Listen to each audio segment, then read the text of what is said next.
अस्सलाम वालेकुम दोस्तों। मैं आपका भाई आपका दोस्त तनवीर लाहौर से।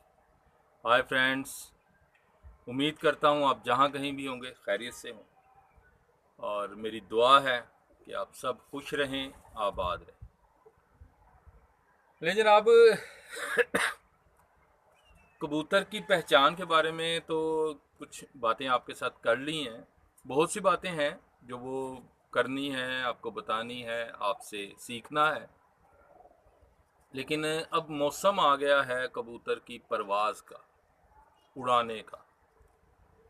तो बात आपसे एक ये मैंने पहले ही बात ये कर दी थी कि यार मैं नुस्खा नहीं बताऊंगा। तो इस चीज़ का मुझे नुकसान भी है कि आजकल लोग सिर्फ नुस्खा बताने वाले लोगों को ही पसंद करते हैं कि बस गोली बता दे उस्ताद। तो उनके चैनल्स बड़े शौक से देखे जाते हैं। और जो शख्स आपको पहचान बताए या आपको सीधी बात बताए वो ज़रा थोड़ा सा कम पॉपुलर है। लेकिन बहरहाल मैंने ना तो कभी खुद शॉर्टकट इस्तेमाल किया है और ना ही किसी को मशवरा दिया, क्योंकि ये जो गोली है, नुस्खा है, ये शॉर्टकट है मेरे अंदाजे में। और इसका फ़ायदा कम है और नुकसान ज़्यादा है। इसके बरक्स अगर आप कबूतर की पहचान सीखें, कबूतर परवरी के असूल सीखें, तो मेरा ख्याल है कि वो ज़्यादा फ़ायदेमंद बात है। बहरहाल क्या कहा जा सकता है सर, दोनों तरह के लोग हैं। तो बहरहाल कबूतर की परवाज़ के बारे में आज एक छोटी सी टिप आपको दूंगा, नुस्खा नहीं दूंगा, ना ही बताऊंगा, कभी भी नहीं बताऊंगा। लेकिन ये है कि आप छोटी छोटी बातों की एहतियात करके अपने कबूतर ज़्यादा उड़ा सकते हैं।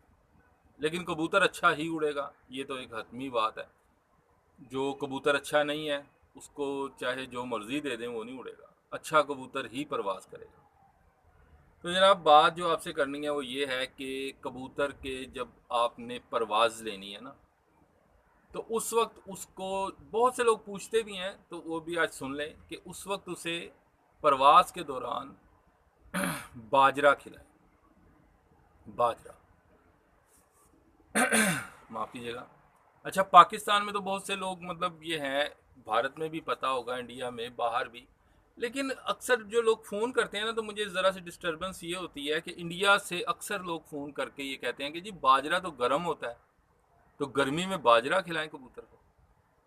तो दोस्तों, बात ये है कि कबूतर बज़ाते खुद एक गर्म परिंदा है, लेकिन उसके बावजूद इसको धूप चाहिए।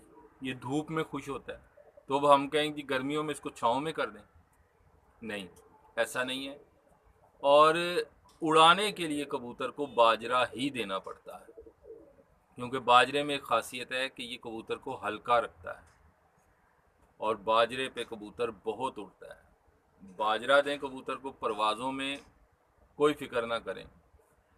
हाँ, टिप आपको जो देने लगा हूँ वो ये है कि बाजरा दें, लेकिन बाजरा कौन सा देना है। तब मैं जो आपको एक बात बताऊँ, क्योंकि बाजरा तो आपको बहुत से उस्ताद बताते होंगे जी बाजरे पे उड़ाएं कबूतर, लेकिन मैं आपको एक ख़ास बात ये बताने लगा हूँ कि जनाब, बाजरा जो है वो देसी बाजरा इस्तेमाल करें।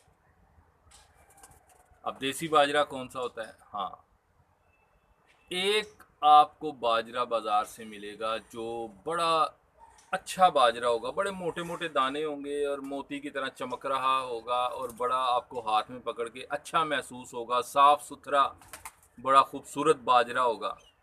तो जनाब, वो बाजरा फार्मी बाजरा है और उस बाजरे का कोई फ़ायदा नहीं है।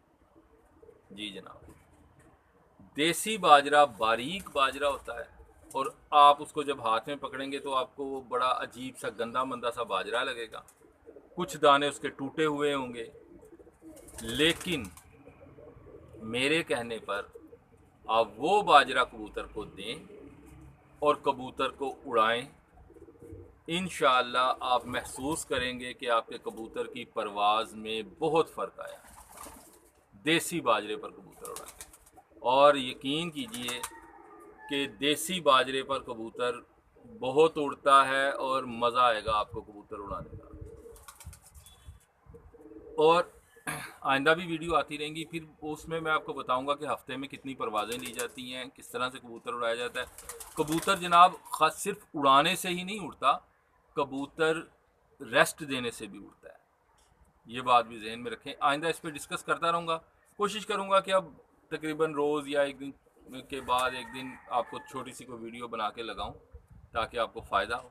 तो सर आज जो मैंने आपको बताया कि बाजरा इस्तेमाल करें कबूतर उड़ाने के लिए, और बाजरा वो जो देसी बाजरा, फार्मी बाजरा नहीं, देसी बाजरा बारीक होता है और उसका दाना जो है वो छोटा होता है, जबकि फार्मी बाजरे का दाना काफ़ी आपको मोटा, चमकदार, खूबसूरत सा बाजरा नज़र आएगा।